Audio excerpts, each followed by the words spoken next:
పూరా local. Hi hello నమస్తే, welcome to పూరా లోకల్. ప్రస్తుతం తెలంగాణ రాజకీయాలు గద్దర్ పేరుతోటి వేడెక్కుతున్నాయి. కారణం ఏంటంటే తెలంగాణ ప్రభుత్వం గద్దర్ పేరుని పద్మ అవార్డులకి సిఫారసు చేసింది. కానీ కేంద్ర ప్రభుత్వం ప్రకటించిన అవార్డులో గద్దర్ పేరు అయితే లేదు.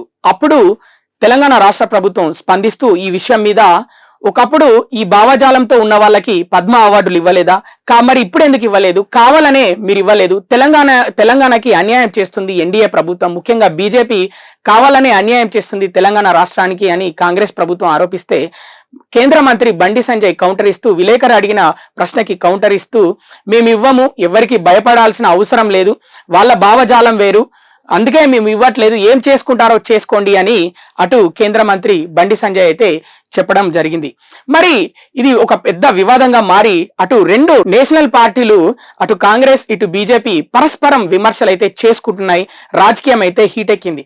మరి ఏంటి వివాదాల గద్దర్? అసలు గద్దర్ ఈ వివాదాలకు కేంద్ర బిందువుగా ఉన్నప్పటికీ కూడా, అంటే తెలంగాణ ఉద్యమం నుంచి గద్దర్ పేరు ఎక్కువగా తెలుసు. ఎవరికి? తెలంగాణ రాష్ట్ర ప్రజలకి అయితే బాగా తెలుసు. కానీ మరి అంతకుముందు గద్దర్ చరిత్ర ఏంటి ఒకసారి మనం తెలుసుకునే ప్రయత్నం అయితే చేద్దాం. గద్దర్ అసలు పేరు గుమ్మడి విఠలరావు. గద్దర్ 1948 జనవరి 31వ తారీఖున మెదక్ జిల్లా తూఫ్రాన్లో జన్మించారు. గద్దర్కి ఆ పేరు ఎందుకు వచ్చిందంటే, స్వతంత్రం రాకముందు బ్రిటిష్ వాళ్ళని ఎదిరించిన పార్టీ గద్దర్ పార్టీ. అంటే ఆ పార్టీ నుంచి స్ఫూర్తిగా తీసుకొని గద్దర్కి ఈ పేరైతే పెట్టడం జరిగింది. ఎందుకు అంటే గుమ్మడి విఠలరావు పేరుని గద్దర్గా మార్చడానికి కారణం ఏంటంటే ఎదురు తిరిగే తత్వం ఎక్కువగా ఉంది కాబట్టి గద్దర్లో, అందుకే గద్దర్ అనే పేరు పెట్టడం జరిగింది గుమ్మడి విఠలరావుకు బదులుగా. గద్దర్ 2023 ఆగస్టు 6వ తారీఖున గుండెపోటుతో మరణించారు.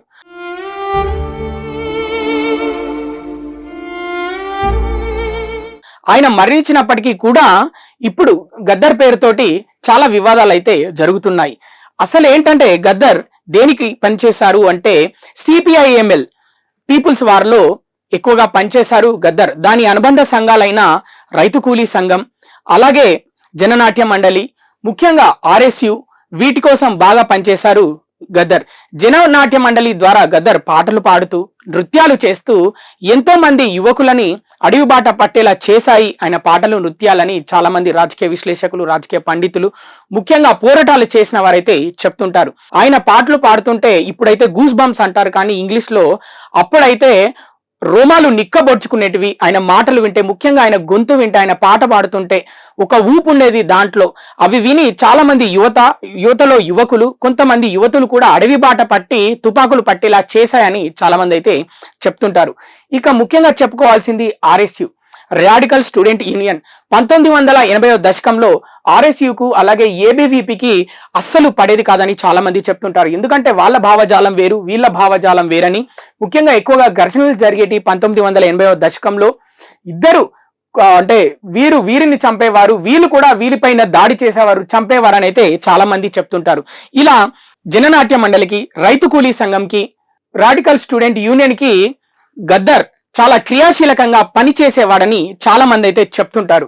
గద్దర్ జీవితంలో ముఖ్యంగా చెప్పుకోవాల్సింది ఏదైనా ఒక స్టేజ్, ఒక ఫేజ్ ఏదైనా ఉందంటే అది తెలంగాణ ఉద్యమంలో గద్దర్ పాడిన పాటలు. ముఖ్యంగా జై బోలో తెలంగాణ సినిమాలో గద్దర్ పాడిన పాట నడుస్తున్న పొద్దు మీద నడుస్తున్న కాలమా పోరు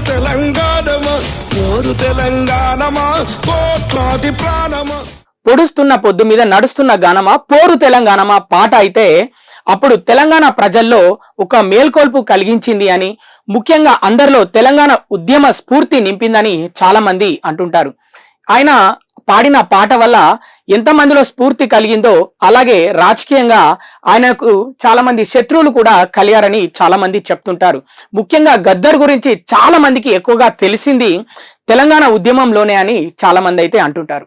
కేసీఆర్ వర్సెస్ గద్దర్ అంటే కేసీఆర్ కి ఎందుకు పడదని చాలా మంది ప్రశ్నిస్తారు. కారణం ఏంటంటే తెలంగాణ ఉద్యమంలో కేసీఆర్ ఎంత కష్టపడ్డారో దీక్ష చేసి, గద్దర్ కూడా పాటలు పాడి, సాంస్కృతిక కార్యక్రమాలు చేసి, నృత్యాలు చేసి, ప్రతి పల్లెకి వెళ్ళి ఎంత ప్రచారం చేశారని ఇటు అంటే ఎందుకో గద్దర్ అంటే కేసీఆర్ కి పడదు అని చాలా మంది అంటారు. ఎందుకంటే ఈయన కూడా పేరుకొచ్చాడు, తెలంగాణ ఉద్యమంలో. అందుకే కేసీఆర్ కావాలనే దూరం పెట్టాడని చాలా మంది అంటుంటారు. గద్దర్ని ఎప్పుడైతే కేసీఆర్ దూరం పెట్టారో అప్పుడే కాంగ్రెస్ తమ వైపు గద్దర్ని తిప్పుకుంది. ముఖ్యంగా ప్రజాభవన్ దగ్గరికి వెళ్ళి గద్దర్ కొన్ని గంటలు కూర్చున్నారు కేసీఆర్ ని కలవాలని. ముఖ్యంగా ఆ గేటు బయటే కూర్చున్నారు.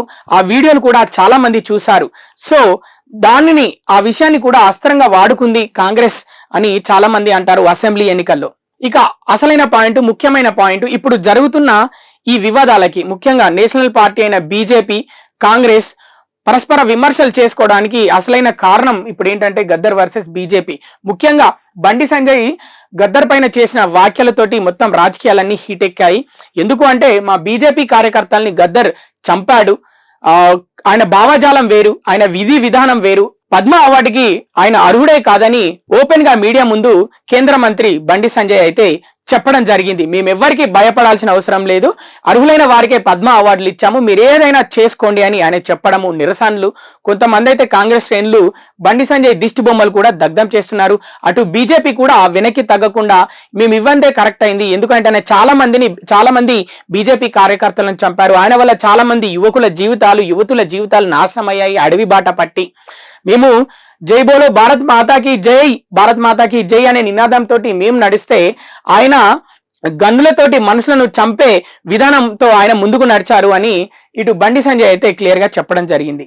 గద్దర్ అవార్డుల గురించి ఇప్పుడు మనం మాట్లాడుకుంటే తెలంగాణ ప్రభుత్వం అయితే నంది అవార్డులకు బదులుగా గద్దర్ అవార్డులు అయితే ప్రకటించింది. త్వరలోనే గద్దర్ అవార్డులు ఇస్తామని కూడా తెలిపింది.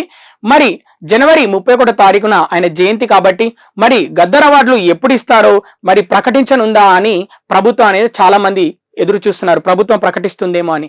మరోవైపు సినీ పెద్దలకి నంది అవార్డులకు బదులుగా గద్దర్ అవార్డులు ఇవ్వడం కొంతమంది పెద్దలకు, సినీ పెద్దలకు నచ్చలేదని మరికొంతమంది అంటారు. ఇప్పుడు ప్రస్తుతం రాజకీయాలు చూసుకుంటే అటు పద్మశ్రీ అవార్డు మందకృష్ణ మాదిగకు ఇచ్చి వాళ్ళు రాజకీయంగా కొన్ని వర్గాలను దగ్గర చేసుకున్నారని, అలాగే ఇటు వీళ్ళు కూడా గద్దర్ అవార్డులు ఇచ్చేసి నంది అవార్డులకు బదులుగా వీళ్ళు కూడా కొన్ని వర్గాలను దగ్గర చేసుకుంటున్నారని, రాజకీయ లబ్ధి కోసమే అవార్డులను వాడుకుంటున్నారని రాజకీయ విశ్లేషకులు అయితే అంటున్నారు.